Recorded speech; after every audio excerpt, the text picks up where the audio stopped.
squirrel rifles who had poured into the college town of Oxford from the outlying hills and dirt-poor farms.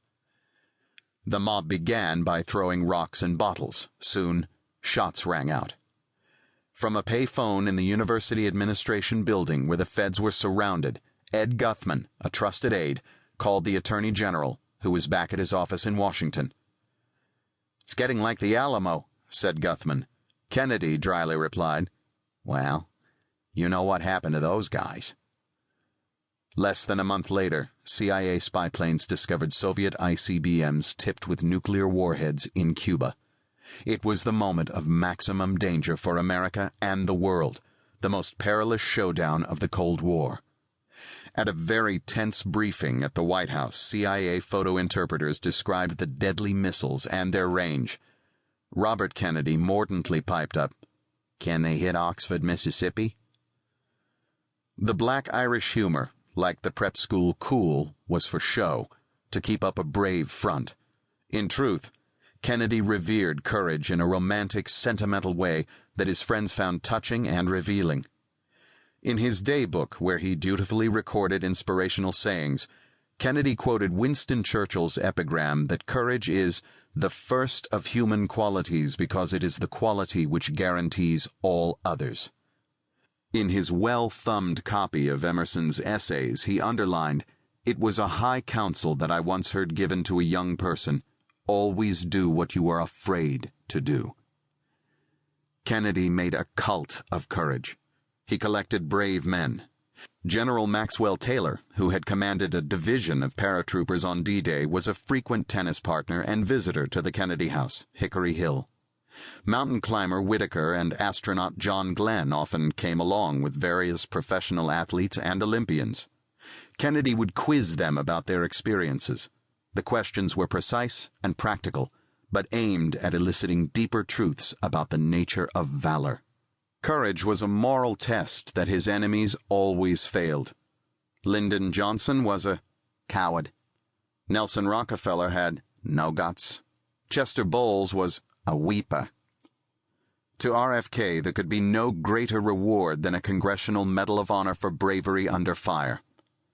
In 1963, President Kennedy hosted a reception at the White House for all of America's surviving Medal of Honor winners. Over 250 heroes from America's wars gathered in the Rose Garden, chatting and joking with President Kennedy. JFK, a war hero himself who handed out tie clips fashioned in the shape of his old PT boat, basked easily in the reflected glory.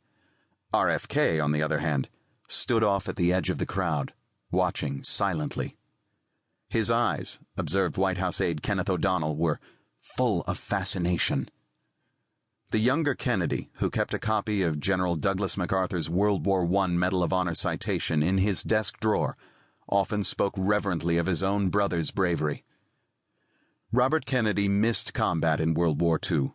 In 1946, he served as a seaman, second class, aboard a destroyer named after his brother, Joseph P. Kennedy, Jr., a naval aviator who had perished after volunteering for a virtual suicide mission. Perhaps in part because he had never seen the real thing, Kennedy glorified war. He felt diminished that he had never been tested in battle. At a Georgetown dinner party in about 1960, when the guests played a parlor game, "If you could do it all over, what would you be?" Kennedy answered, "A paratrooper." He was thrilled when the president's military advisor, General Taylor, told him that he would have made it in his old unit, the 101st Airborne. Left behind, unable to catch up to his war hero brothers, he reconciled himself to a supporting role. He extolled their exploits, advanced the family cause, and carefully polished the Kennedy myth. The Medal of Honor ceremony at the White House was Robert Kennedy's idea. It was in keeping with the role he had created for himself as the stage manager who worked behind the scenes, who sublimated his own ambitions to the larger cause of his family's success. Kennedy, for much of his young life, was an acolyte. As a youth, he had been proud to be trained as an altar boy. He liked to be part of the ceremony, to help reenact a great drama, to serve the priest. Attending Catholic Mass as a grown man, he sometimes stepped over the rail to help out if he saw that an altar boy was missing and the priest needed a hand. He served his father, Joe, and his brother, John, in the same faithful, unembarrassed way, attending to them, celebrating them, helping them produce the grand drama of their lives. He outgrew his altar boy role. To his foes, he sometimes looked more like Cardinal Richelieu, lurking behind the throne. He was without question a forceful executor of his brother's will, yet he did not often or easily imagine himself succeeding his brother as president. Then, with brutal suddenness, Robert Kennedy stood alone. JFK was dead. Their father, crippled by a stroke, could only utter the word, "No." Robert Kennedy had no one left to serve and protect. He had to remake himself, to find a new role. He escaped into brooding for a long time, then slowly rejoined the world.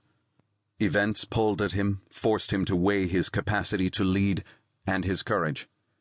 Anguished, uncertain, he hesitated, pulled back, then lunged forward. His entry into the 1968 presidential race, criticized as belated and opportunistic at the time, required an act of tremendous personal will.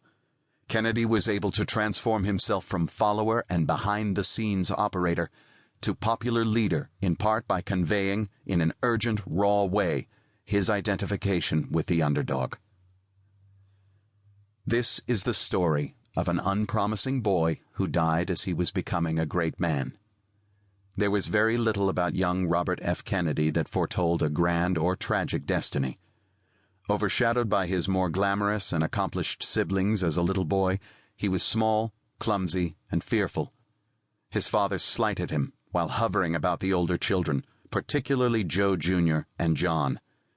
Desperate to win his father's attention and respect, Kennedy became a hard man for a long while, covering over his sensitivity and capacity for empathy with a carapace of arrogance. But never entirely. His humility was always a saving grace. He might have made an unusual and gifted national leader, one who was able to both feel for and challenge his people. He lives on in our imagination of what might have been. Robert Kennedy is one of history's great what-ifs. He was a Zelig of power, at the vortex, it seemed, of every crisis of the 1960s, a decade that sometimes felt like one long crisis. He was centrally engaged in most of the great epics of the post-war era: McCarthyism, the Civil Rights Movement, the superpower confrontation, Vietnam. He was an essential player in the most severe test of the Cold War, the Cuban Missile Crisis. He had vast influence when JFK was in the White House. His brother gave him virtually unlimited discretion, and he exceeded it. Sure of his standing with the president, he scorned yes-men and surrounded himself with confident achievers. He did overreach at times, and he could be a bully. Yet in tight spots, under pressure, he often demonstrated that rare and ineffable quality, good judgment. He was at once honorable and cunning. At certain critical moments in his brother's presidency and the nation's history, he both connived and stood fast to advance the causes of peace and justice. Nonetheless, he never had the chance to develop and carry out his own vision. He seemed so young when he died. He was young, only 42, a year younger than JFK had been upon his election as the second youngest president in the nation's history. But Robert Kennedy somehow seemed younger, more boyish. With his buck teeth and floppy hair and shy gawkiness, he sometimes came across like an awkward teenager. At other times, he was almost childlike in his wonder and curiosity. RFK was regarded by many as ruthless, and though the adjective stung, it often fit. Yet with children, his own as well as anyone else's, he was tender. When he spoke to them, he didn't feign affection. Children could feel his identification. They would follow after him, wrapping their arms around his leg and climbing into his lap. "He had a child heart," said his friend filmmaker George Stevens. "A gentleness and playfulness and a trace of innocence." Robert Coles, the child psychiatrist who became a friend of RFK's through their shared interest in poor children, observed that even as boys, the older Kennedy siblings were expected to behave like men. RFK, on the other hand, was allowed to be a child, and in some ways never grew up. As an adult,